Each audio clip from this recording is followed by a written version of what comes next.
Hello, guys. Bob here for TNL Network. Welcome to Tuesday Night Live.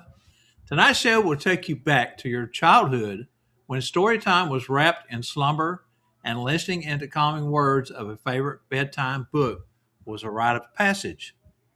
Our featured guest is a retired educator with 40 years teaching career of classroom experience in elementary and special education with an MA in special ed.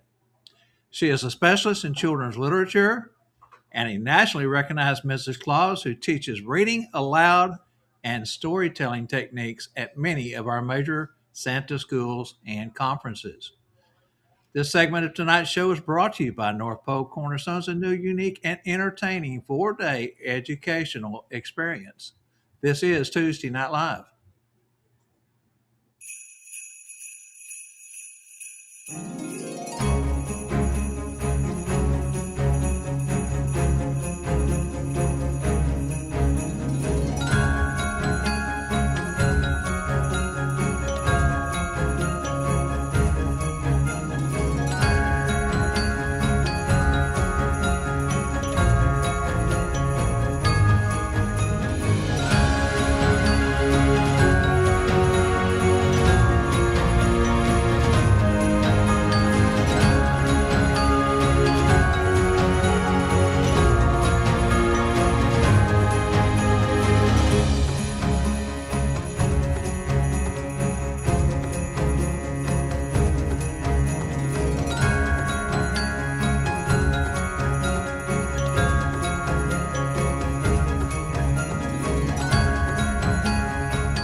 All right, everyone, please give a hello in the chat to my fun and crazy co host.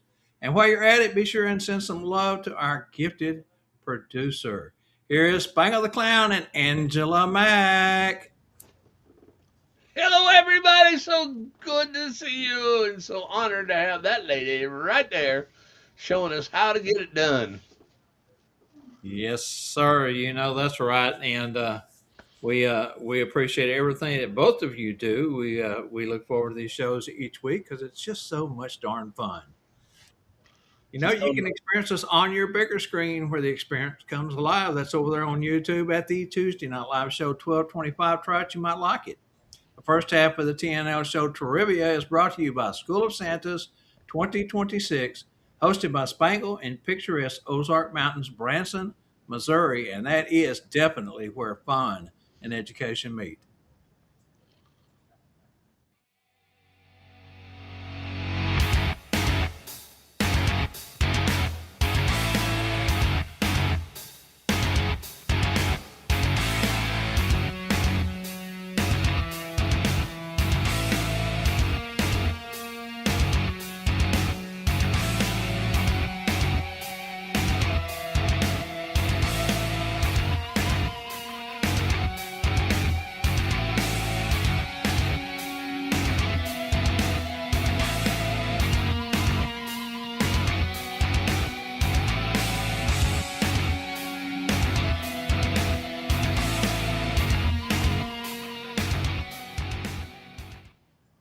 All right, Spangle, you know what? Tonight we have a chance to win three names in the hat because not only do we have our regular trivia question and our always bonus question, but we have an extra credit tonight.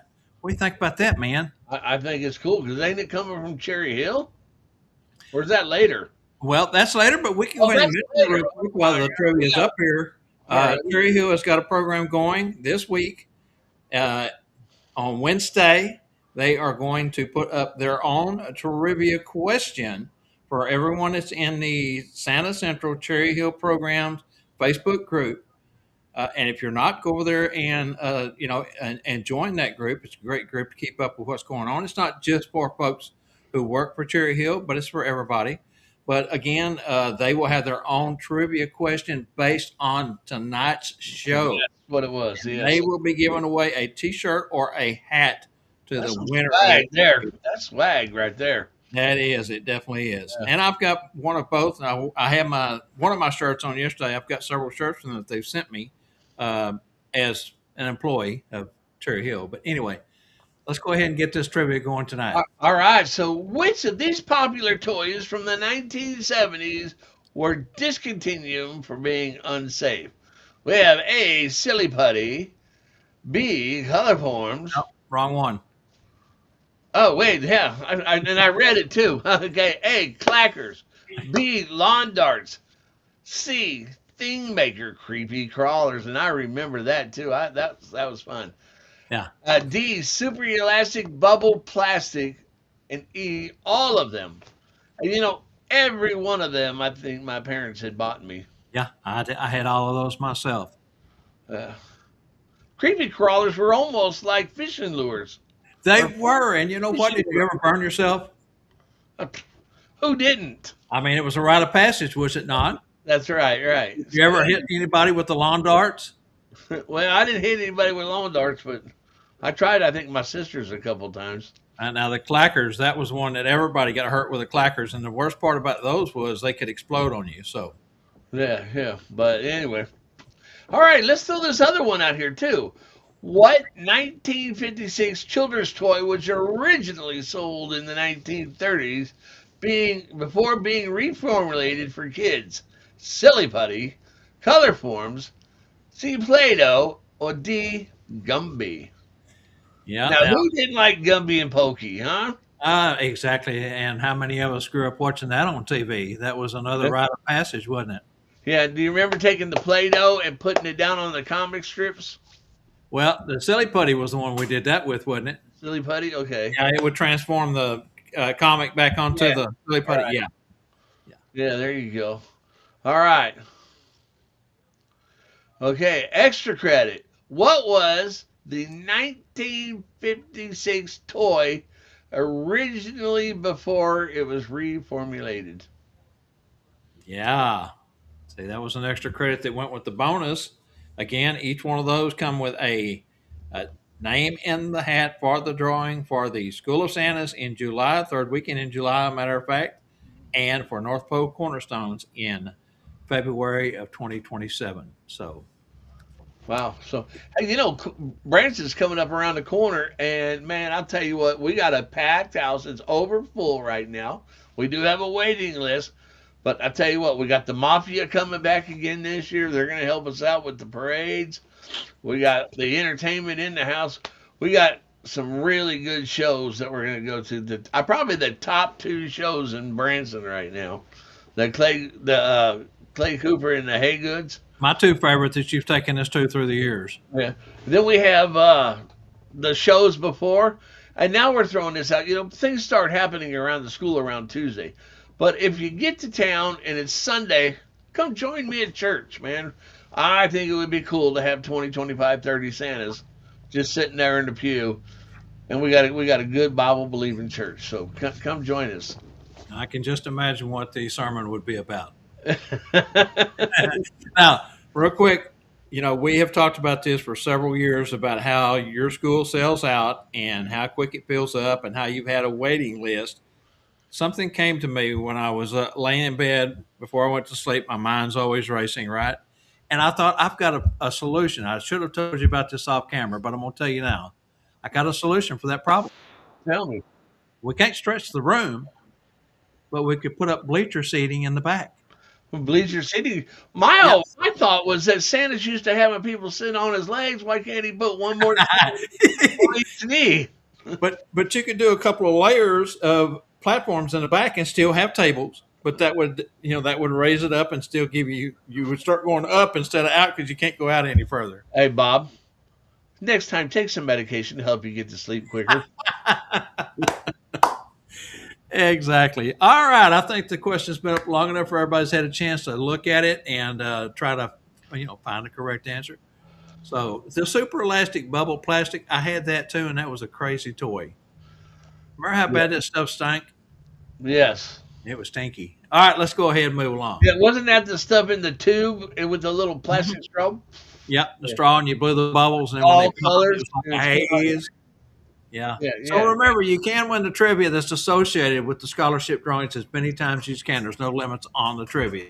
Yeah. on these scholarships. Anyways, let's get on with it. So tonight on TNL, we're honored to welcome someone who has shaped the Claus community in a way very few have. As Mrs. Claus, a literacy specialist, she has taught children the magic of stories. She brings the same heart, warmth, and experience to our world, showing Santas and Mrs. Clauses how to turn a simple picture book into a moment of wonder. While some performers prefer memorization, she champions a beauty truth. The pictures are the story, and when we use them well, we invite every child, every learning style, every attention span into that magic. Let us please give a huge round of applause for the book lady, Shirley Wenner.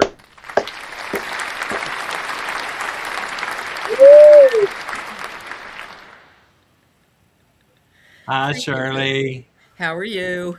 I am great. It's been a minute since we saw you at the North Pole Cornerstones back in February, and I am super stoked to have you on here tonight. For several years at School of Santas, I have sat in amazement at your talents, and tonight I'm excited to share it with everyone who has not had the opportunity to see you at one of the schools or conventions.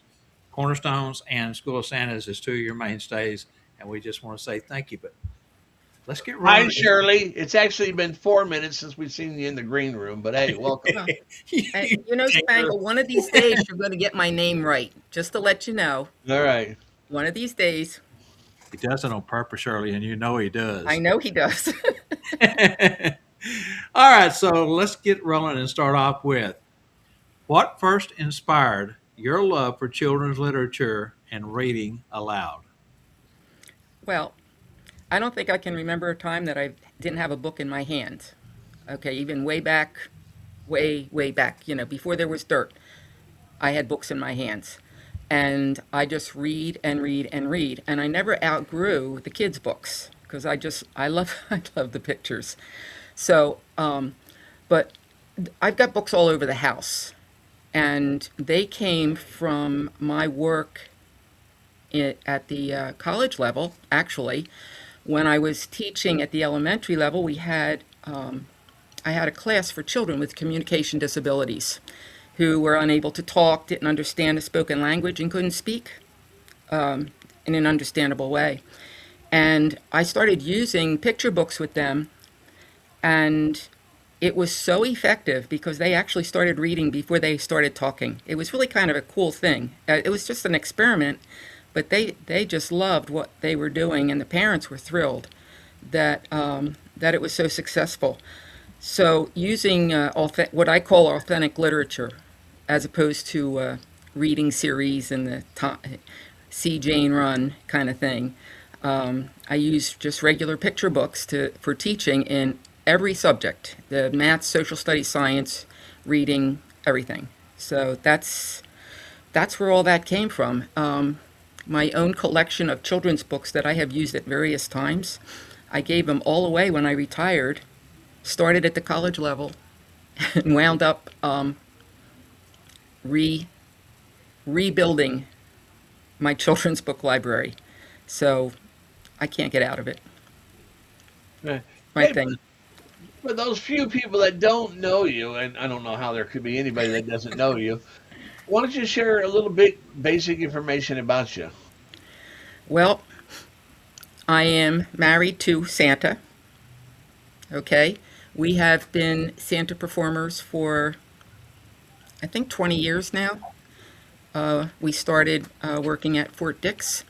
Educationally, I finished my master's, or my bachelor's, actually, and my master's at Glassboro State College, which is now Rowan University. That's where I teach right now. I majored in special education, but I went on to get teaching licenses in early childhood, elementary ed, special ed, and speech. So, and then on top of that, I just took all the reading classes because I was having so much fun. But yeah, that's, you know, the books. It's always it always came down to the books. And my husband kept laughing at me. He kept sitting there saying, "You're a professional student." I said, I really am. I really am. If I can bring the books in, I'm cool. So that's. But yeah, right now I supervise student teachers at Rowan University. I usually have about 9 students in the field every semester, and I preach my books to my students, how they should be reading to them, what they should be reading to them, and how to use them for their classes. So that's me now. You know, you shared something with us in the green room. We were talking about how education had changed through the years, and you're talking about these big boards now that they use and how they're kind of tied to that. And you told them to get through that part of it and get on to it and get back to doing what was fun because you like to have fun and you love books. So, Well, you know what? One of the funny thing is that a lot of people sit and tell me that oh, the children and they're so they don't read books anymore. It's really a problem. They don't read books anymore, and always on the computers. However, if I take the books to a parade or I take them to a craft fair and put them out, I get mobbed. The children are, and they're sitting there just picking and choosing whichever ones they want. It's so if you give them the opportunity to pick books or to take a book or to read a book, they do it, and it's really it's so rewarding to see that happen. I have witnessed that at School of Santas and at Norfolk Cornerstones. We have people that mingle into the conference centers, and they're not Santas, Mrs. Claus. They're just families that are there and happen to be curious about all the people with white beards and what's going on. And we have experienced that, and we always tell them take as many books as you want. This lady gives them away, and they walk away with a handful of books every time. Yep, Yeah, it's So kind of special. it is. it It varies. is. That's what I was telling her in the green room, how special it was, and how what she does is different from anyone else, and how much it really makes a difference in our community because, I mean, it just goes hand in hand with what Santa does.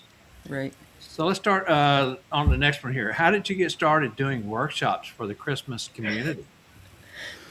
A number of years ago, I don't know how long it was, 12 years maybe, there were a group of Santas that got together at one of the inns in Lancaster.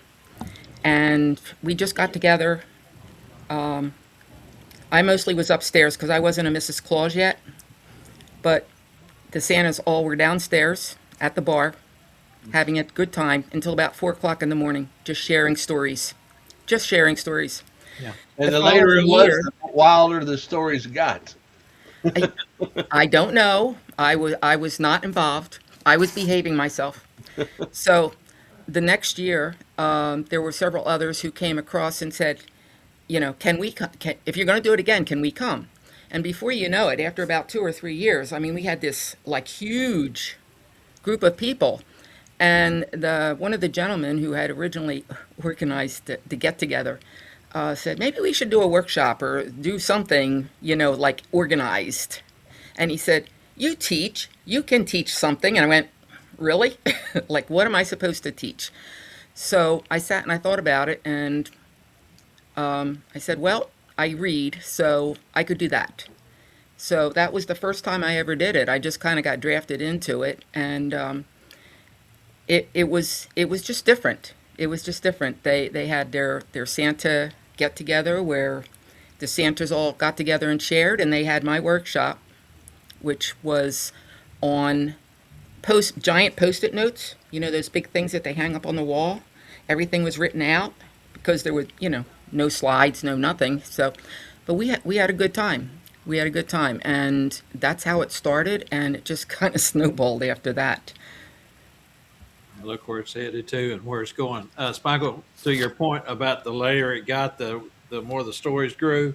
Yeah. You know what they say? The first liar does not stand a chance Probably not. because the next one's going to come along and outdo him every time. All right, Shirley, I heard many Santas say, don't read, tell the story. But you take a different approach. You teach the art of using pictures to aid in telling the story Yeah. while letting the pictures guide the storytelling. What does that look like in practice? Well, the pictures are what it's all about. All right. You start with a picture to get the interest in a book. Go through the book. You find a picture that kind of summarizes, like a preview. You know, that you go to a movie and you see a preview for a movie. This is a preview for that book. You pick one of those pictures and you say, take a look at this, and have the children look at it, and you talk about it for a minute, and that gets up their enthusiasm for that book. Okay? Santa's and Mrs. Claus's and elves have built-in enthusiasm, you know, they have built-in intention. Our job is to keep it, all right, once it gets going. But you start with a picture. When you're reading, you don't show them the pictures until after you're done reading the page. Then you turn it around. Because while you are reading, you want the children's attention to be on you and the book, the reader and the book itself. And they're gonna, you know, all they're seeing is the cover. And the reason for that is because you want them to start using their imaginations. What are you hearing and what are you visualizing while that story is going on? Then when you're done, you turn the book and the pictures become something special. You know, if they're up there the whole time, it's not special anymore. And then you've got all the children's jostling around trying to see the picture. But if you just do it right in front of you, you know, it allows you to keep eye contact with the children. So we're talking, anytime that you talk to people, you have eye contact with those people. You know that you have their attention and they have yours if you are looking at them and establish eye contact. So what that does is, by holding the book here, you're reading and you're looking up and down as you go along. You're reading because you are reading the book, but you're looking and catching their attention. Okay, and they all know you're looking. It helps to keep their attention with you. And you know, you're a role model. You are sharing something that's really important to you. If the children see you are enjoying it, okay, and that all comes in the preparation of the book, but if the children see you're enjoying it, it becomes something very special that you are sharing with them. You know, Santa, Mrs. Claus, they gave this to me. They shared this with me. And that's really important. So the one thing that, you know, when you talk about storytelling, the one difference, and they're both very important. You know, for me, it's reading. For others, it's storytelling. But for me, the reading, the children are able to keep that story because they are able to get that book. So a child at the end of a story can come up and say, "Oh, I really like that book. Can I ask Santa for it for Christmas?" Oh, sure. You know, absolutely. But, you know, and storytelling is very intimate and very personal, and it's wonderful. It's a tremendous personal relationship. But reading a book can also be the same thing. But you have to make the book yours. Yeah, when I'm reading, I like to take the book and turn it around and then ask them also, can you point to Santa's bag, or can you point to the kitty cat or something like this? Oh, yeah. Yeah. No. Well, all of that is part of interactive, where you have questions and you are talking to the children while you're reading the story. So it's not just a beginning to end kind of a reading. You have to stop in order to keep the children, bring them back into the story. Make sure that they are with you and that they are thinking about what's happening in that story while you're reading it. Now, what do you think of those 3D picture books? You mean the pop-ups? Pop Yeah. up. Pop-ups are really good. Okay. Some people really love pop-ups. I don't use them personally because I'm not coordinated enough to use them. Okay. When I go to pop them up, they don't pop up. They get tangled. So, you know, personally, I love pop-up books. And people who use them have used them very effectively because it gives it like a wonder. You know, it's like wow kind of a thing. It just kind of springs at you kind of thing. I know So, I have this one book, when I open it up, you can see the picture. mhm. If you kind of open and close the one side of the book, the pictures change. Like Yeah, the fire's dancing, or the right, the right. cat's tail is wagging. I really like that book. You're going to have to share that with me All right. when next time I see you. That's not like one that I'll get from the from the donation bin. I So might have got it from you. you got it from me? Maybe. How did I let that get away? See, that's the problem too. And Yeah, I'll I have would to for keep, a minute. I would keep Uh-huh. so many of these books. It's terrible. So Yeah. Is it me now? Yeah. Yeah. How did books become a part of your workshops? when I started the workshops, as I said, the first one was just done with my little giant post-it notes, and I realized from doing that and also from working with the children in class, all right, that they needed something else. They need because the lecture was just a lecture. It was me telling, talking to people, but also just basically me and them.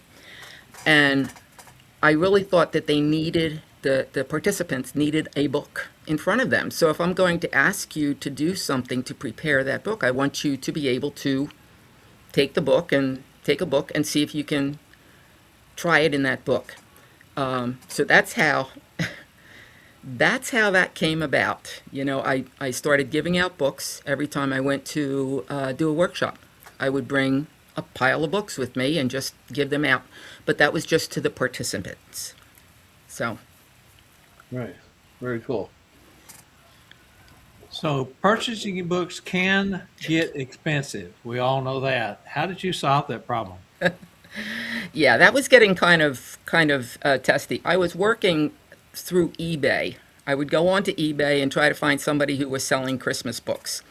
Um, the problem with that was I didn't always know what I was going to get, what condition they were going to be in. They could say good condition, but that's a matter of judgment. So I was talking to a friend, and she said, "Well, why don't you contact Book Smiles?" And I went, "What's a Book Smiles?" I had no clue. She explained to me it's a nonprofit organization. It's based out of, at the time, it was based out of um, Cherry Hill, I think. And she said they give out free books. And I went, wow, it's a charity? That's fine. I'm more willing to put my money toward a charity, a local charity that's giving out books. I will gladly put my money there instead of sending it to somebody on eBay. So I called them up and I said to them, I'm just looking for Christmas books. And they said, how many do you need? And I said, about 50. I was kind of concerned. I didn't want to be too greedy, It's about 50 if you have them. And they said, no problem. And I said, tell me how much you want for them. And they said, well, why do you want to pay for them? Well, because, and I'm going to give them out at the, no, no, no, no. Why do you want to pay for them?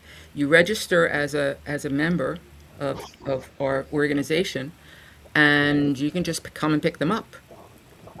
Okay. So I did that. And when I went to pick them up, my 50 or 60 books turned into 6 boxes of books.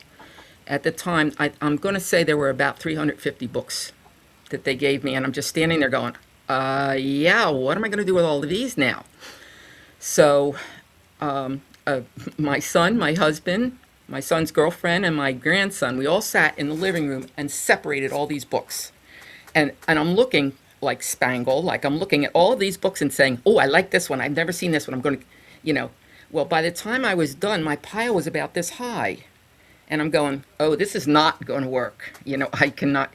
My grandson also, claimed, oh my gosh, probably claimed about 24 books, that he just.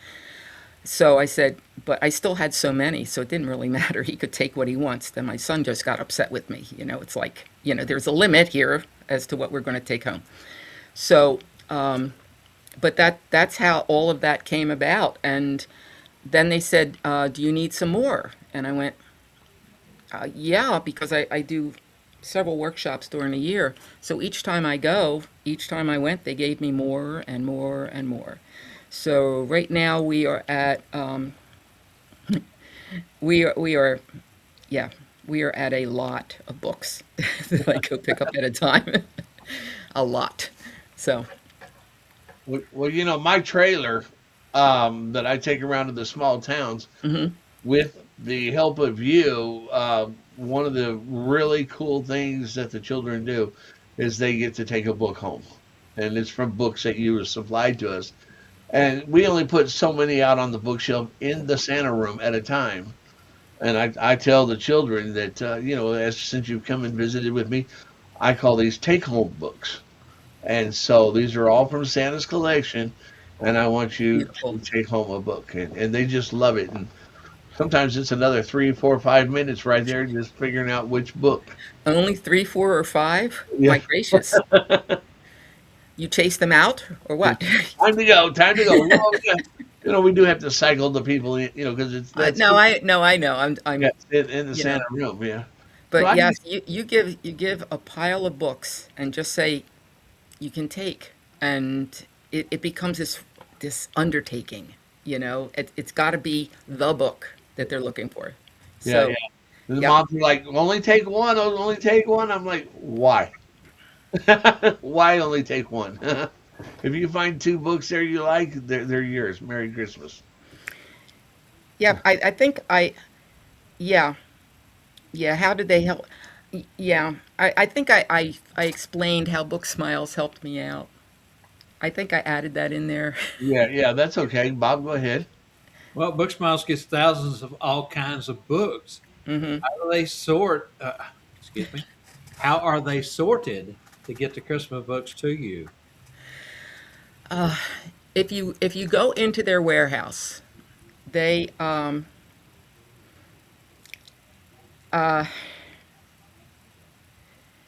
well, Book Smiles. I do have to back up a little bit. I think I confused myself. Okay, Book Smiles, like I said, is an organization, and they all they do is collect used books for children and give them out for free.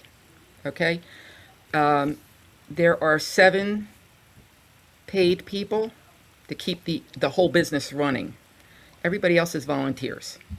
So what happens is they started out as a teacher who wanted to get books for his students, and it just exploded.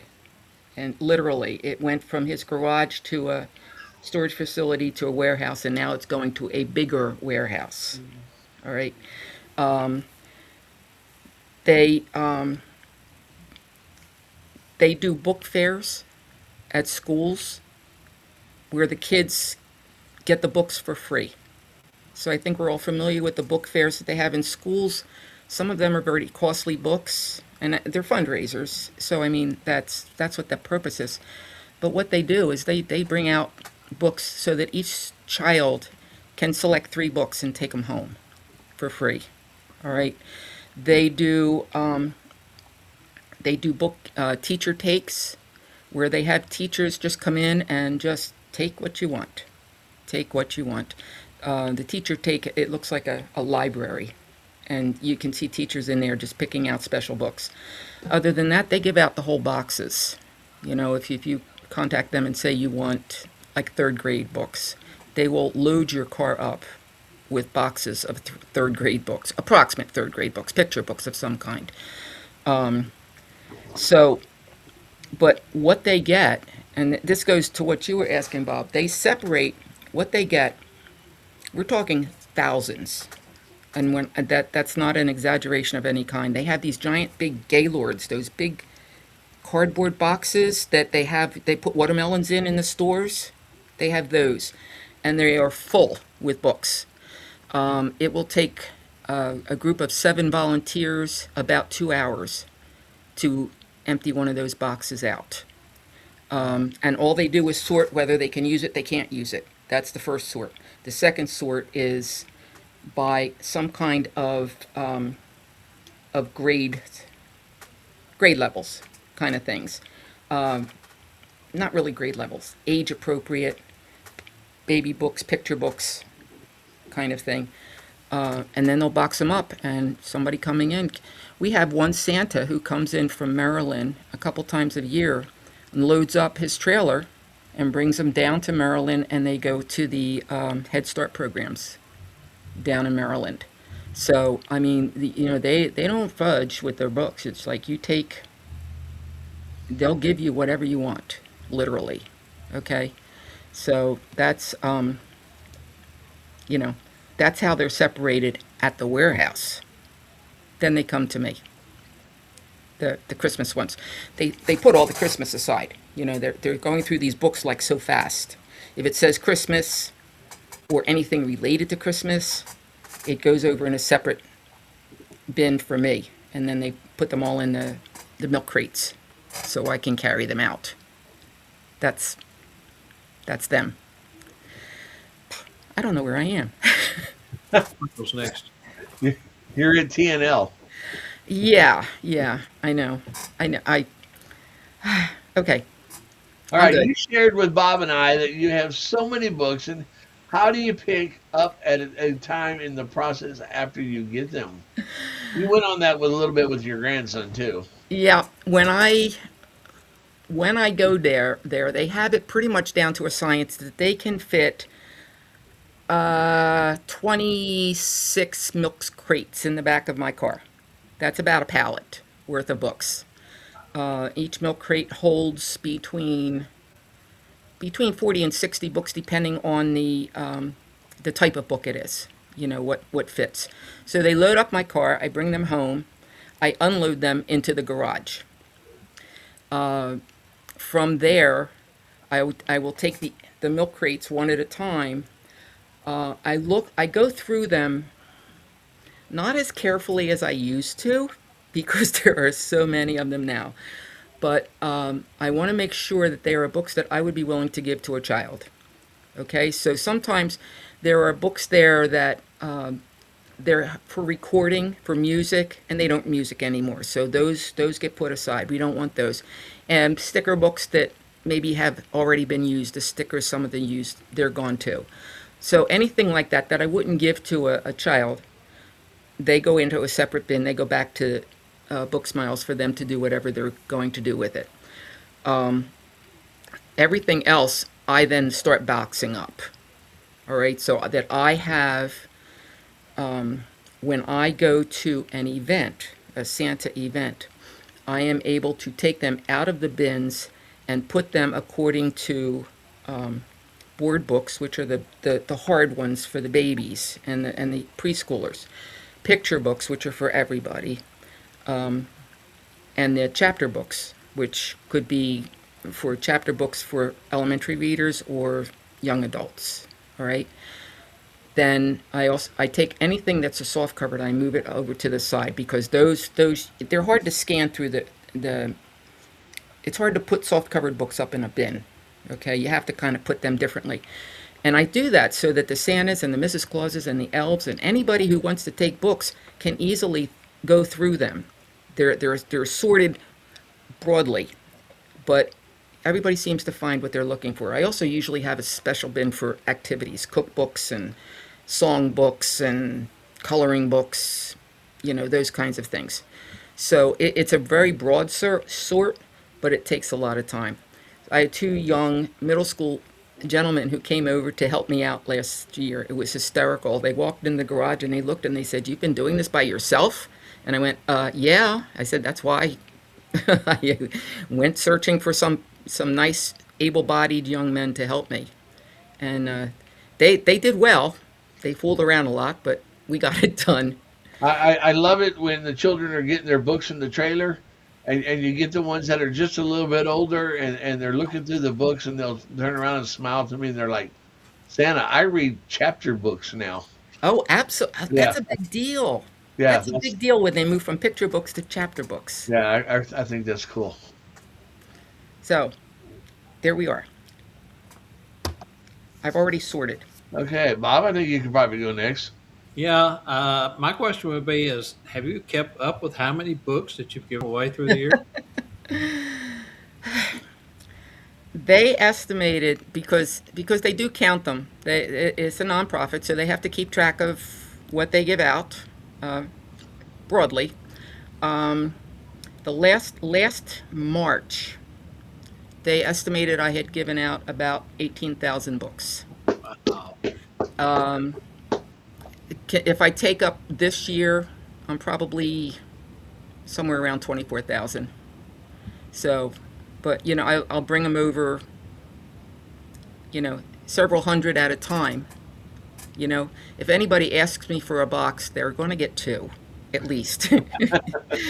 Don't just ask for one. I said one of the funniest things was when I went to down to Memphis, and I had brought down. They were brought. Some brought down, and some were shipped down. We had about 1,200 books down there, or 1,300, somewhere thereabouts. And the sign that they put up over top of the my table was, "Free, take a book." And I went, "Oh no." Cross out A. Take a lot of books. Okay? Take whatever you want. And by the end of the event, I probably had about 2 boxes left, and they were taken to go to a charitable organization. So, That's a lot of books. And have you ran into any problems along this way? yeah, I have problems with Well, storing them. yeah, and also usually you're set up at events next to Spangle too. That has to be a little bit of a problem. That is always a problem. Yes, yes. You know, I very distracting, Spangle. I can't keep track of what I'm supposed to be doing, and you know the conversations that I have. Um, but uh, yeah, the only problem. Well, One of the problems you have is you want to keep too many of them. yeah. Oh yeah. Well, that lasted me the third trip. I was done keeping books. You know, I Yeah. mean, I'll go through and I'll still find something that's really special. You know, and then I have, um, you know, like there's a I went through and I found the most beautiful pop-up book. I've never seen anything like it, and it was for the night before Christmas, which is not my favorite. However, a friend of mine who has a bookstore has a family that collects a copy of the night before Christmas every year. So I brought it to her to give to the family. Um, just so every so often something really special pops up, that I take and I make sure it goes to a home that I know might be looking for something like that. But yeah, there's just so many books. I can't keep even near. I figure if I have to let it go, I'm going to see it again sometime very soon because I never realized there were so many different versions of the night before Christmas.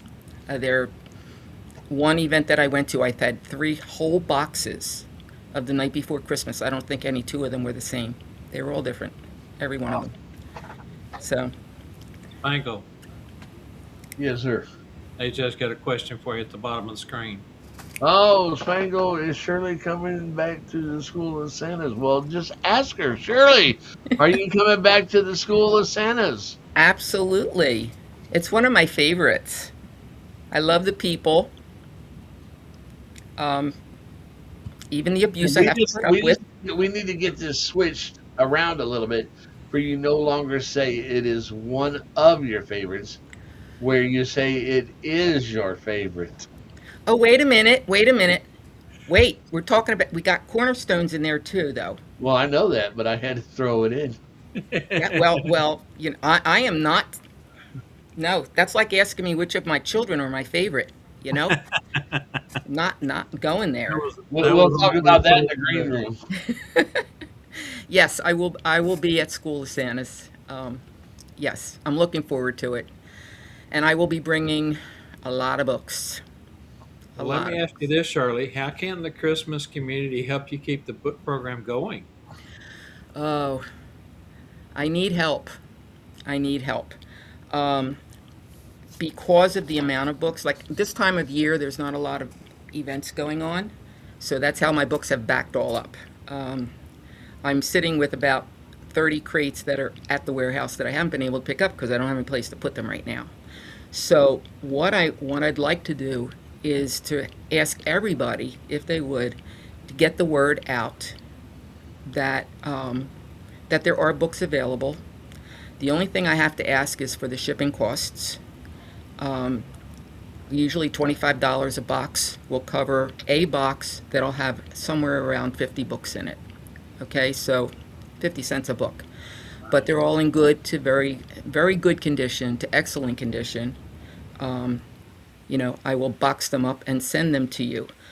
And if you get the word around to help me clean my garage out so I can keep the books coming, I'm I'm a little bit concerned, because they don't. Book Smiles is one of the few, if not the only one that they know of that will take in Christmas books. Okay, usually organizations that collect books do not take Christmas books because they're seasonal. They're looking to give out books that can be used all season long. And Larry, who is the founder of the program, did say to me that before I came along, what they were doing was, just putting them aside and trying to figure out what to do with them. They were able to give some to Goodwill, they gave some to like a couple preschool programs, that kind of thing. But he said until I came along, they didn't know what to do with these Christmas books. And they didn't want them to wind up in a landfill. And he said, then I showed up and it's been all downhill from that. Yeah, it's like, oh, we got somebody. But he really does believe that there is that the Santa community would be interested in getting a box of books for $25. You put it off as a business expense. We'll give you a receipt.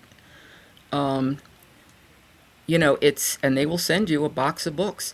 Larry has offered to actually to take it on when they move to the new warehouse. That said that the contacts can be directly to Book Smiles organization, and they will make sure the books get out, packed and out. Yeah. And I said that would be very helpful for me. So it would be very helpful if you spread the word around, because I know that he's gotten requests from across the country, and he gets very excited when he sees something from California or he sees something from Texas. He says, "Oh, I know Shirley's been out again." So he's very excited about the whole process. And even if they don't want books, I was just fast forwarding through the script, and I'm not seeing it. Isn't there an address or something that we can, like, if you want to send a check or just give a donation to what they do?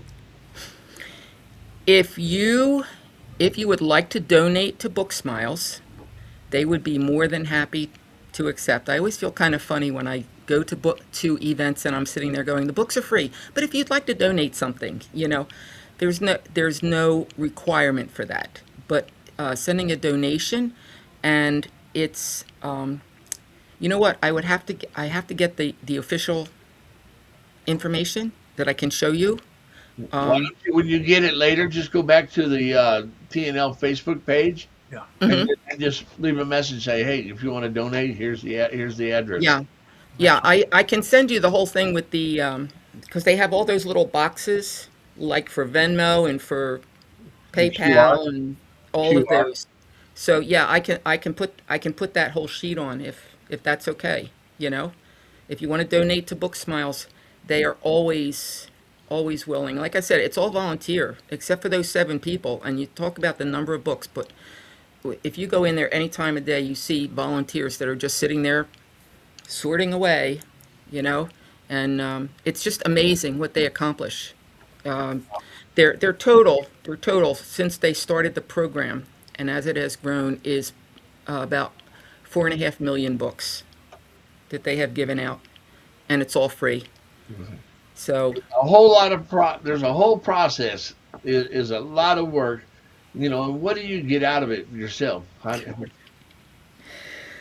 I love books, and I just love being able to share books with people who appreciate it.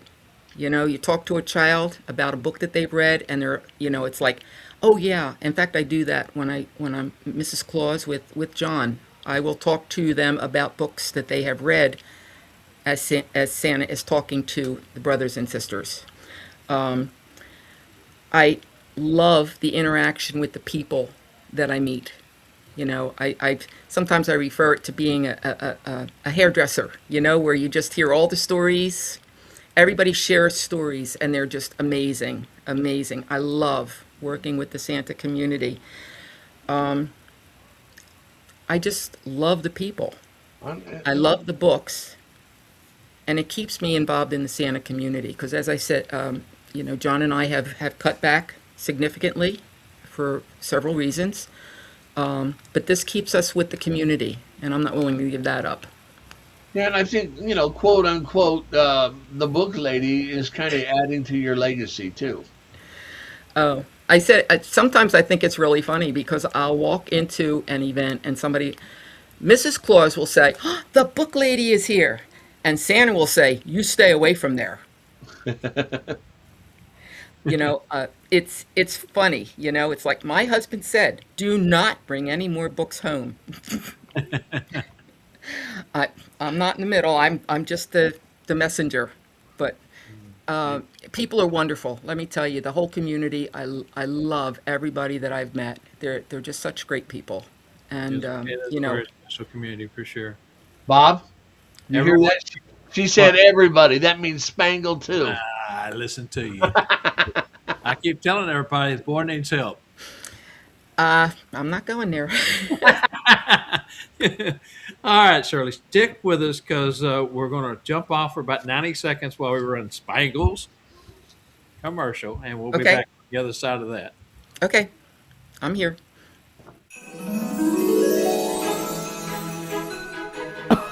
Oh, hello there. Yes, of course, it's me, Santa Claus.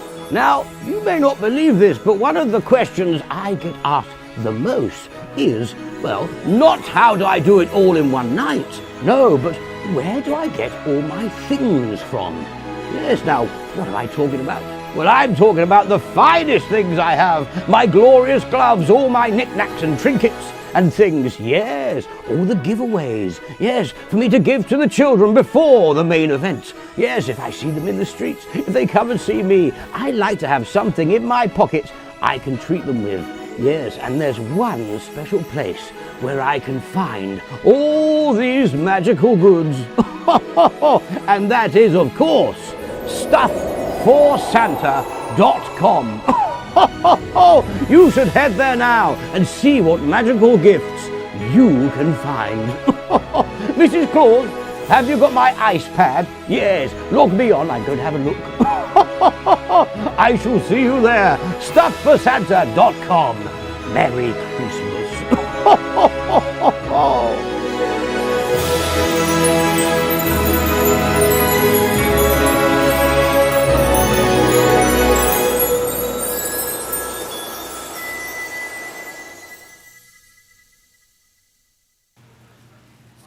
All right, moving on to the second half of tonight's program with the book lady, Shirley Wenner. And we are so happy. Things have been going really good. And we're going to toss it over to Spangle and let him ask you a few more questions.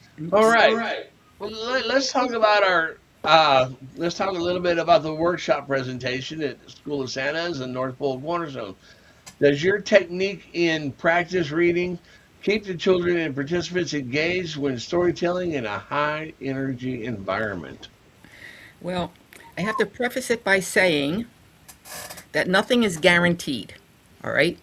However, however, what I try to share in the workshops are strategies that have been successful for me and for other teachers that I've worked with for all the children.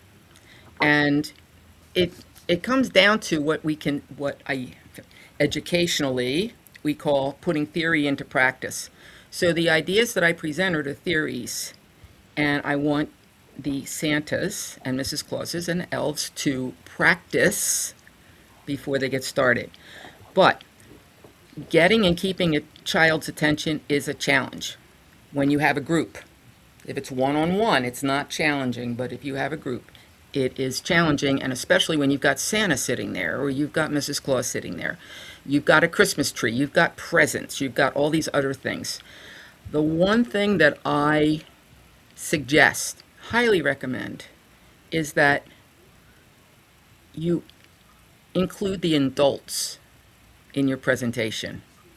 Okay? By including the adults, and the adults sitting with their children shows that reading is important. Okay, it's just something that I suggest you do. Not all parents are going to do it, but we try.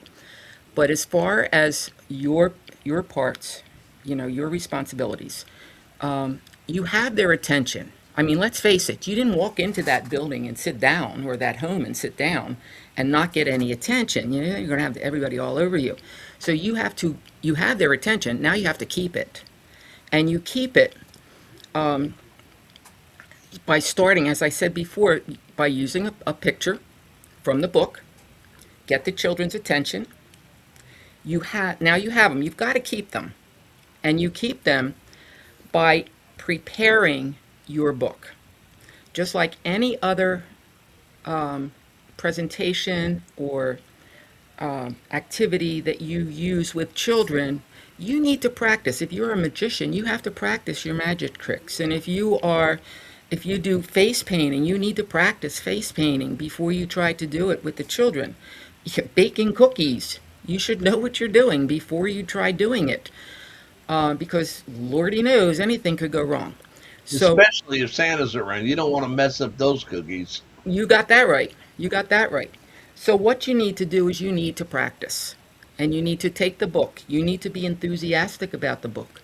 You need to prepare it, which is what I usually cover in the workshop. Things that you have to do to get that book ready to read. You need to read it enough times that you are making that book, I say make it your own, so that it is almost like you are telling a story. It's not your story though, but you are telling that story.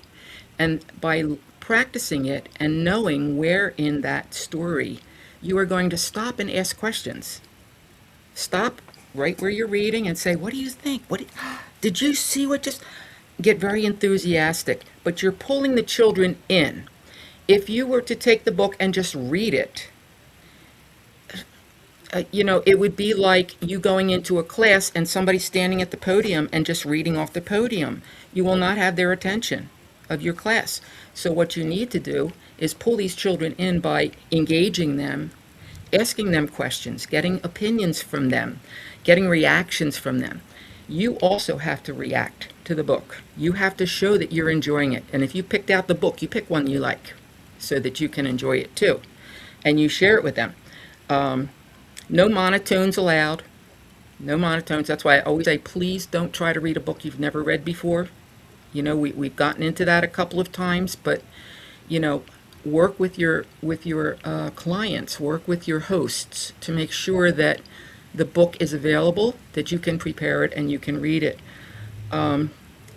You're going to certain places. You're going to slow it down at certain places. You're going to go, those dramatic moments, dramatic pauses are so effective. So you're reading and all of a sudden you pause. Okay?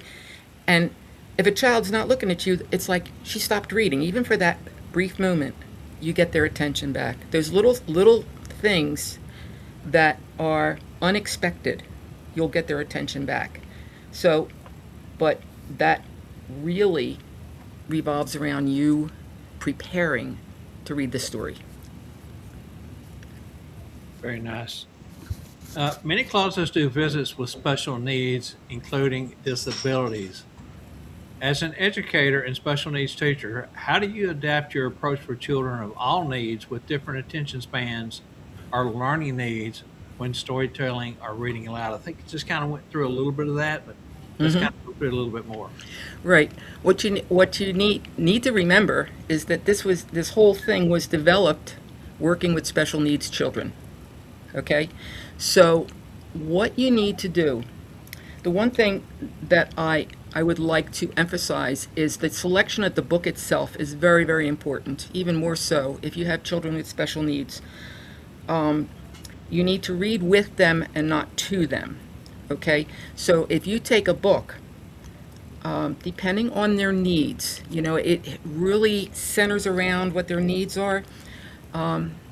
So you pick a book that has more pictures and less dialogue, less reading, more pictures. Because if you open the book, the children even children who are on the autistic spectrum, okay, may relate to the pictures more than your voice. So you have a book that is more pictures, less talking, and that allows the children to interact more with you. There are books that absolutely have no storyline to them. They're just the pictures, all right? Those are great books because you make it, the children make up the story as it goes along. Okay, you're asking them questions and they are sharing that book with you. Okay, but the other important thing is make sure that you pick a book that the children can relate to. All right, you don't want to pick a book if you know there's a lot of things on Christmas. It makes it a little bit easier for Christmas because there's a lot for Christmas that children relate to. So if you pick a book that talks about reindeers, most of the children are familiar with the reindeers, okay, and that's okay. But if you were to pick a book, say on Christmas ornaments, like the Christmas ornament that broke. There's actually a book, okay. They're not going to relate to that. So you need to pick a book that the children can relate to. That depends on if they got a dog or cat in the house. Then they'll relate to a Christmas ornament that broke. Yeah, yeah, yeah. But you look for something that is more relatable. Okay, that's really important. And I'm going to just throw this out there. I think anybody who has talked to me at any time knows that I have a love-hate relationship with The Night Before Christmas. Okay, and part of the problem is that the children can't relate to it. They really can't. The language is outdated, and that is a very, very hard book to read and engage the children. It can be done. I've seen it done. In fact, I saw it done at Cornerstone's the second year, Cornerstones, and he did it, and it was absolutely beautiful. But you have to really prepare it to do it. So that's an example of a book that children really have a hard time relating to because it's kind of just not there for them. Well, I can tell you when she said I have a love-hate relationship, I knew my name was coming next. No. Spangle, wait a She minute. loves you, but she stays mad at you. All right. We choose not to bear our dirty laundry out, in front of all these wonderful people. Just so All right. everybody knows, we're not picking on Spangle, but Spangle picks on Shirley all the time. So there Yeah. you go. I was wondering if you have 1, 2, or 22 favorite Christmas book that you always choose to read during story time. And do you have any tips in choosing the right book for the right occasion? I can see her Absolutely. coming, I can see her coming to a home visit with a book bag, this thing saying, "All right, children, it's story time." Yeah, and a little Red Ryder wagon full of crates, and John Excuse me. dragging 3 or 4 suitcases full, and Yeah, No, milk crates, and I put them in a wagon. yeah, yeah. Okay. Yes, as a matter of fact, I do. And The except night before not Christmas. 22. And there's reasons for each one of these. I bet Okay. it's the night I will before just, Christmas. I'm just going to hold it up so you can see. Okay. This one here is called Chicka Chicka Ho Ho Ho. All right. And there's a whole bunch of these like Chicka Chicka Boom Boom. This is a great book for preschoolers because it's got a lot of great pictures and not a lot of dialogue. Whoopsie daisy. There we go. yep, See? This one has to do with the alphabet. And the kids love it. The kids Nice. love it. It also has very good pictures. I look for a book that has something that's unexpected that will keep their attention. This one here, The Great Reindeer Rebellion, is unexpected. The reindeers go on strike. They're not going to pull Santa's sleigh. And Santa experiments with a variety of different animals, everything from flamingos to elephants to, Cows? no, I think cows is in the other book. Yeah, yeah. Cows would be utterly ridiculous. Yeah, well, but that's the whole thing. The kids love this because it is so ridiculous. You see It's a the good book. elephant trying to land on a roof. It's kind of not a good idea. it is a good book. Okay, so there's several of them There was an old lady book. Okay, there are several of these. I love these because and the children love them because they know the story. There was an old lady who swallowed a fly. Well, this is there was an old lady who swallowed a bell. There was an old lady who swallowed the snow. And the children pick up that rhythm and they pick up that story and they say it with you. Okay? This one here, Click Clack Ho Ho Ho, is a very popular author and a very popular set of books. So the children know that crazy duck right from the get-go. They know the duck. They know there's going to be a problem, and that you've got their attention right from the beginning. And the other one that I absolutely love is the 12 Dogs of Christmas. And anybody who's ever been to one of my workshops, that has become a staple, the 12 Dogs of Christmas. Because every time we do it, it's different. And it's more and more fun. And I don't think anybody ever gets tired of doing that one. So I don't have my copy of it, by the way. I lent it to somebody. It is not here. I need to track it down. Wherever you're on. Each year since I've been at the mall, the Muskegon Independent School District does a read, talk, play down at our indoor playground there in the mall. And they ask Santa to come down and read a story each year. And I kind of found out what you found out about 'Twas the Night Before Christmas. The smaller children were totally disengaged. The older children, just, 6th, 7th graders, because each year it's a different age group of class of students that they bring. And they seem to, reach out and grasp it a little bit better. But the dogs absolutely has become the one I do every year now because all age groups of children will love that one, especially when you get to that punchline at the end. Well, the thing too, when you look for a book, usually what I do is I go into like Barnes and Noble or Books A Million, and I just sit there and look at the new ones that have come out. I have a list of books, and I can put that on your TNL also. Okay. Of books, and I try to update it every year. It's kind of a challenge to find the new ones that I think should be on that list, because I like to put on the list things that when you're looking for a book, if you look for the current authors, like the Click Clack Ho Ho Ho, Doreen Cronin is her name, and she's got a whole series of these Click Clack books. So it's a current author that the kids are familiar with. I look for the ones that have something crazy happening, like the reindeers going on strike and trying to put elephants to draw Santa's sleigh. I mean, children get involved in those things. There are my other thing, Jan Brett. That's this one here, Jan Brett. Any of her books, she has a multitude of Christmas books, and the illustrations are fabulous. And the sidebars all have additional pictures of what's going to happen on the next page. So it's great for conversations.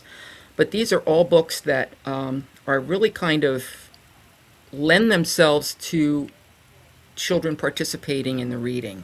And that's what we're trying to do. I avoid, my own personal thing, is I avoid stories that are very... we'll say solemn, if they want the birth of Christ, there are some that are very well done that can be done in a reading group that you can engage the children. But I try to avoid, I said Christmas is a fun time of year, and Santa's coming, and there's so many wonderful things happening. I try to keep the books that I read lots of fun. Okay, so that's one of my main criteria. So let me ask you this. Do you have a most memorable moment or reaction you received from a child during or after story time?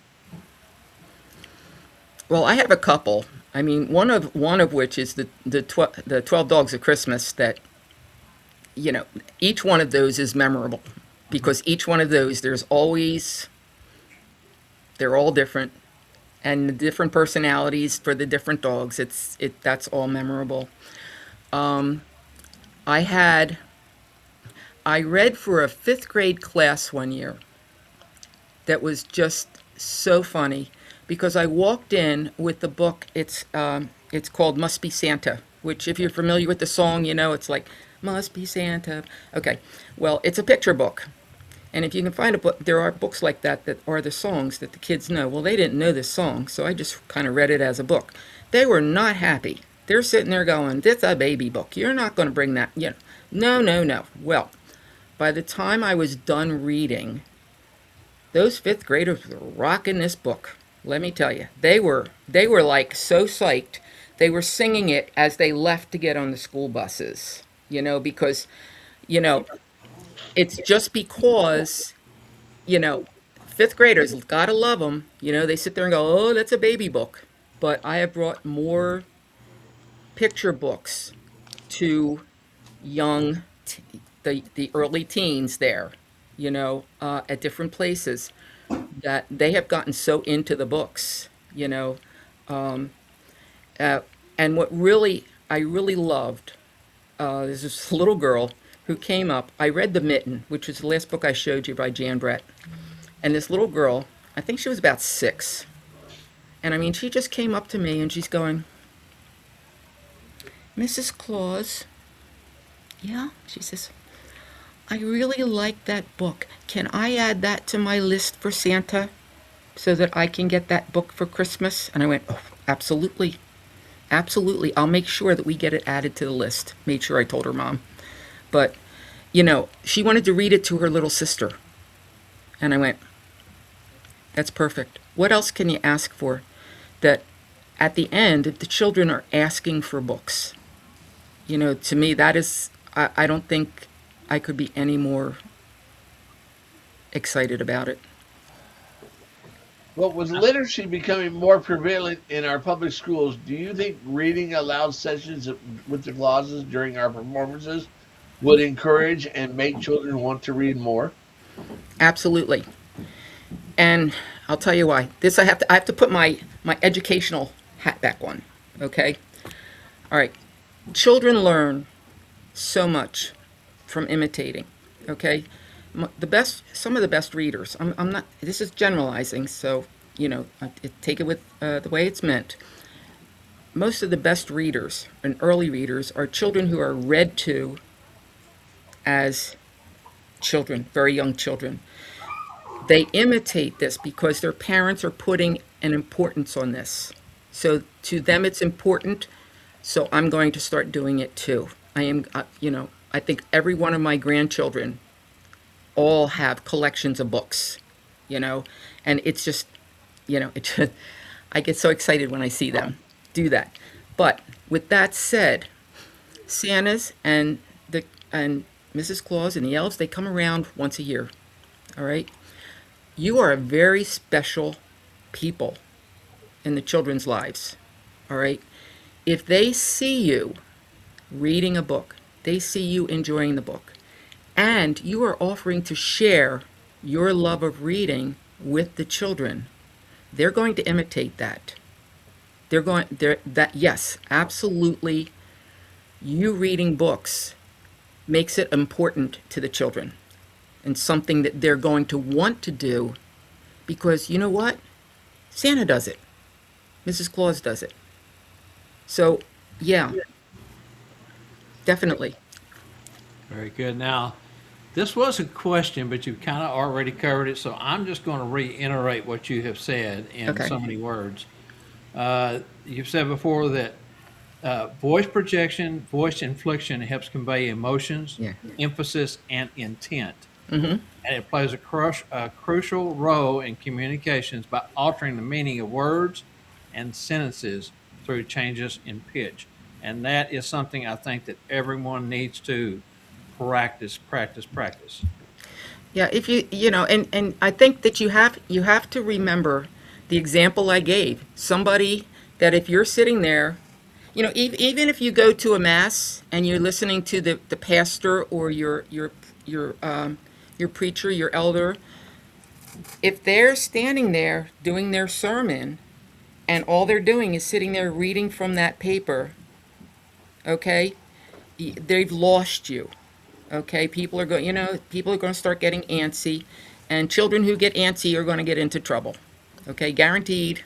If you don't keep their attention, they're going to do something that's going to distract from everybody else. So what you want to do, I wasn't mentioning any names. However, yeah. Yes. So if you use the inflection, the only thing that I like to warn people about is if you're using different voices, which is quite fine, make sure that it's a voice that you can sustain through the whole book.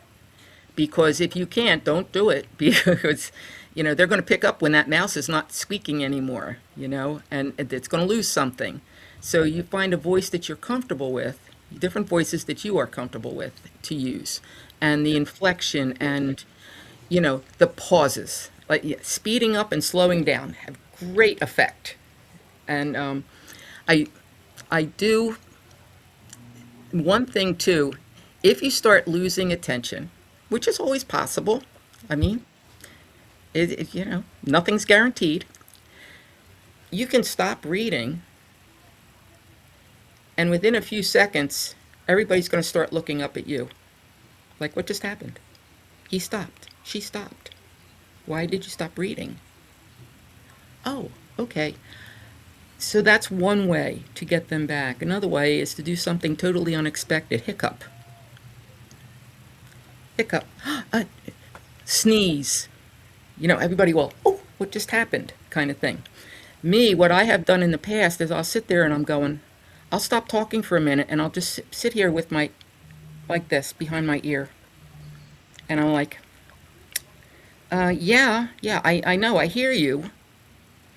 And I'm just like talking to whatever. And now they're all starting to look up and like, I'm going, yeah, I know. There were some people who weren't listening when I was trying to read the story. Should I say something to them? What do you think? Or you think they're going to listen now? Or yeah. So I'm talking to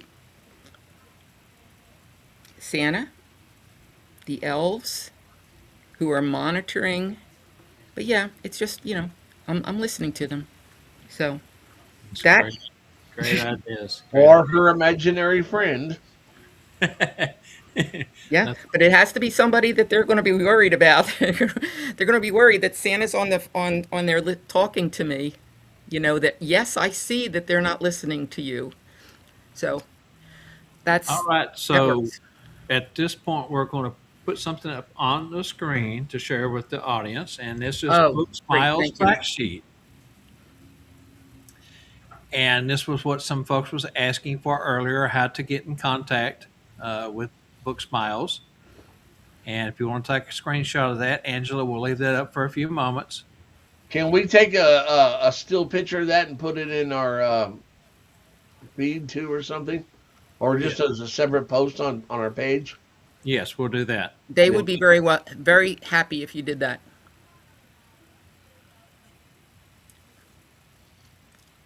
Very good. We will. All right. So next, we're going to go out to the audience. We've got a number of comments that Angela put stars on, so we can go back and find them. And let's run through those, Spangle. All right. So Brian Tippett says, I found a couple pop-up books. All right, Brian, you scored. Pop-up books are really fun. It's just that I am such a klutz when it comes to those things, and I just get them. I don't know. They don't like me. Bill Coates wants to say thank you, Shirley. I love the books and I enjoy reading them to the children. I'm looking for some star ones. I'm not finding them. Okay. John Schuberger says, does the charity go nationwide or are there places in different states that do this? There are other programs that do it. They're kind of scattered around. There is a list of local places that do it. The biggest thing, as I said, you can get the books, get regular books. It's the Christmas books that are generally not found in most of the other organizations. Bob? Bill Coates says he will see you in July, Shirley. Well, I'm certainly hoping so. School of Santas, of course, is what we were talking about. Hmm. Did I put this one up already? A- AJ? AJ says, sweet. I'm counting the days until we hang out again, and I'm looking forward to the hearing Joe Barney teach. AJ, keep track of them days because on the School of Santa Facebook page, every day now we're down to less than 100 days. We put a new number up every day. 99, I think, is today's count, if I'm counting correctly. Here's one from Ray Bradshaw here in North Texas with me. A thought: I'd love to give a book to children at the Denton Holiday Lighting Festival December 5th. Christmas books would be amazing. Again, Ray, Book Smiles information fact sheet is up on the screen. We will also post that on our Facebook group. So you can always go back there and pick that up. And I'll For text some folks and see if you can get some. Yeah, for the Christmas books, like I said, I'm going to have to give you the contact for me because if you contact Book Smiles about Christmas books, they're going to send you to me. Okay, very good. Okay. So, but I can give you that information, and if you gentlemen can post that, that would be great. We'll put that out on the Facebook page. All right, John Schnegelberger says reading at the library this year was great. I do agree that it's better if you can practice it. The books was a first for me, so trying to keep the room and tell the tale was a challenge. It will be. It Don will be. Wingery says, I like to read. Whoops, it just moved on me. I like to read. I like to pre-read a book so I can read it without making mistakes, unlike what I just did. I also like to have an elf or helper with a second copy of the book to hold up so the children can see the pictures as I read the story. And That, I've done that at the mall when we were doing "Twas the Night Before Christmas." A lot of times, I would just tell the story, and my helper would hold the book and mhm. kind of show the pictures. Another one from John. Which I'm It's on the screen. look, What do you yeah, recommend for a cl- culturally diverse group of kids around here? We have many different ESL type kids, and I never am sure how to present in that space. That is a tough one. If you are working with an organization or you're working with a school, I highly recommend you talk to the teacher to get a suggestion for a book. I mean, that sounds like a cop out, but without knowing the children, it's hard to. It is. It's a very difficult setting to select a book. So I would work with the teacher or the host. Spangle? yeah, my great John Schmiger says my grandson loves chicka chicka boom boom. I Yeah. see. Oh, wait, this went away. Go get Chicka Chicka Ho Ho Ho. It's adorable. He says, I see a new title in his future. So that was the rest of that. The one I've got up on the screen now is from Don Winrus. It says, I love to read the night before Christmas. You just need to involve the children in the story. And as Shirley said, there are some folks that can do it justice. There's other folks that needs to walk away from that story because they're not going to do it justice. I've seen some presentations on YouTube, and you can go over to YouTube and watch those presentations from other clauses, Santa's mainly, that Hmm. really get into that story, and it's fantastic, and you can learn something from them if you're struggling with that story. So Scott Becker says I use the 12 dogs of Christmas, and it's always a hit. it Oh is yeah. my favorite, my new favorite. Again, that punchline at the end, it just gets the children, they'll bust out laughing every time. Oh, the one thing with the 12 Dogs of Christmas, if you are not familiar with that book, it is the one with a white cover.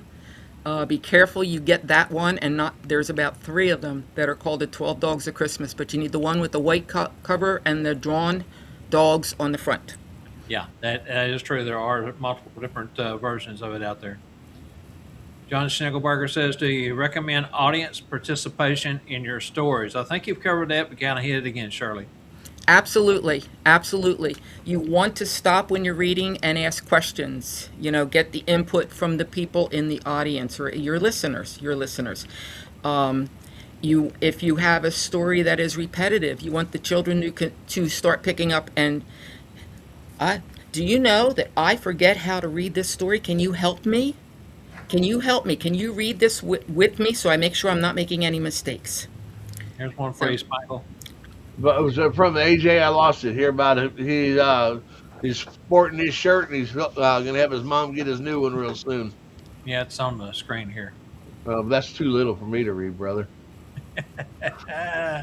You need new readers. I know a guy Yeah. that sells them, by the way. Get a stronger strength. Well, when I hit the full screen, it goes to the book thing. Ah, I lose the words. I'm talking about your glasses. Yeah, I know a guy that sells them, and you need to get a stronger strength.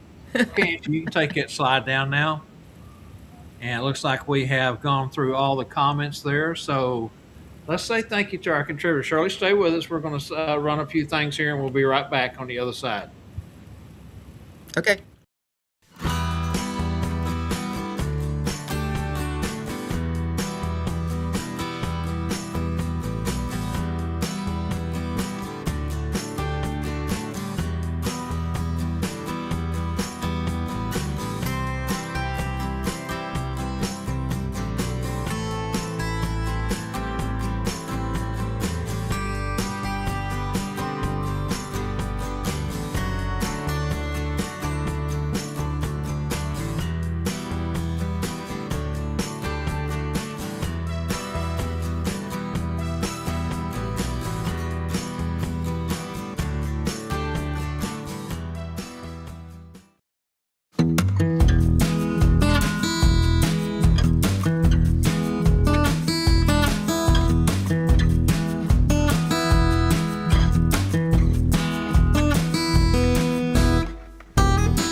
Ho, ho, ho, ho, ho! Shop Thermo Apparel. They're wonderful. They're fantastic. And for the coolest of cool Santas or Easter bunnies, remember Thermo Apparel. Don't just be cool as an attitude. Keep cool, literally. Apparel, be cool. Ho, ho, ho, ho, ho! Thank you to Larry Talbot over at King Rest Partners. Thank you to Joey and Priscilla at Caboose. And thank you to Thermo Apparel, Julia Cracky and her husband for their contributions to the TNL network. Revealing tonight's trivia answers, schoolofsantas.com, stuffforsanta.com. Which of these popular toys from the 70s were discontinued for being unsafe? The correct answer there is E. If you'll notice, that's the first time this year we've had an E. But all of them, they were all discontinued. And we were trying to give it away when I was talking about how dangerous each one of them was. Our winner? Diane Vian. Diane Vian gets that one. Your name gets to go in the hat there for both the School of Santas and North Pole Cornerstones. Diane, got your name in there a couple of times already this year. Our bonus question, what 1956 children's toy was originally sold in the 1930s before being reformulated for kids? That was kind of a tricky one because I think some people thought Silly Putty and maybe Gumby got a couple of votes there, but it was Play-Doh. That was C, Play-Doh, our winner. AJ. AJ gets that one. AJ, your name goes in. You and Diane are running a close race there for the most names in the hat. And this week's first time ever extra credit, which is tied to the bonus question. What was that 1956 toy originally before the reformulation? That was wallpaper cleaner. And Diane Vian, correct? Yes. Was the one that came closest to that one. So fantastic job. Thank you everyone for playing along. Great questions, always fun, and I think everyone's enjoying the multiple choice over the fill in the blank. Had a lot of complaints about that fill in the blank. All right, Spangle, let's kind of close out the show here. We got a couple more folks we want to thank real quick, and we'll be right back. Oh gosh, I wasn't ready for that one. But I can get right to it. I just passed it. Now where to go? She's looking for it. There it is.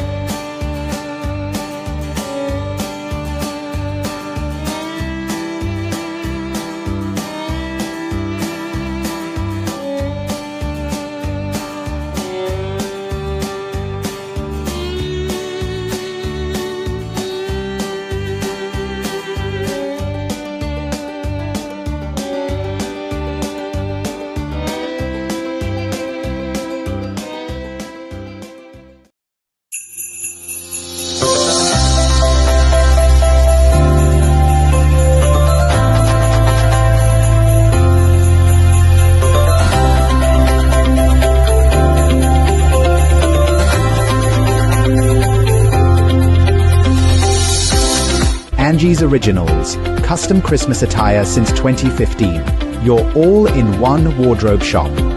Shop at angiesoriginals.com. Thank you to Angie's Original and Cherry Hill program. Santa Central, don't forget, Wednesday over on Santa Central Cherry Hill program's group page, and play trivia from a question that they will formulate from tonight's show. So if you were here tonight, you've got an advantage. Go over and get yourself a t-shirt or a hat. Just have to be the first one to answer their trivia question correctly when it goes up on the group. Spangle, what's your closing thoughts, my friend? Hey, I think the show was great. It just really makes me want to look at some new books. I want to thank Shirley for being our special guest. And all the viewers are going to be sending in their reviews here in a minute, and we'll be let you know what they thought of you. Oops. Shirley, what are you going to do with him? I don't know. This is no comment. She's thinking on it, though. I see the smoke coming off. I'm working on it. I'm working on it. For certain. Don't forget to watch all of the TNL Network Productions 2026 list of shows. They will run at the end of our program. And if you're not familiar with them, stick around and jot down the days that they come on. My final thought is, Shirley, thank you so very much for coming on. This is a show I've been wanting to do for a couple of seasons. We finally was able to grab you, get you on here, and what you do for the Santa community, for the teaching community, for the special needs and the children, even at the college level, is fantastic. We love what you do. Nobody else does it like the book lady. So thank you. Hey, this is my favorite book. Is that the naughty list? Oh. Ah. Well, now I know where I get all my information from him. Yeah. Yeah, there you go. Absolutely. I don't think it is. I know lots of useless information. Okay, so tune in, kick your heels, join in the fun for 2026, all powered by the TNL Network Productions. Thank you to everyone that's involved in the show. Thank you to Shirley. Thank you to Spangle. Thank you to Angela Mack. Tell everyone good night, Spangle. Good night, Spangle. Watch our next Tuesday Night Live show each week, 7 p.m. Central, same Claus time, same Claus channel. Count your blessings, not your sorrows.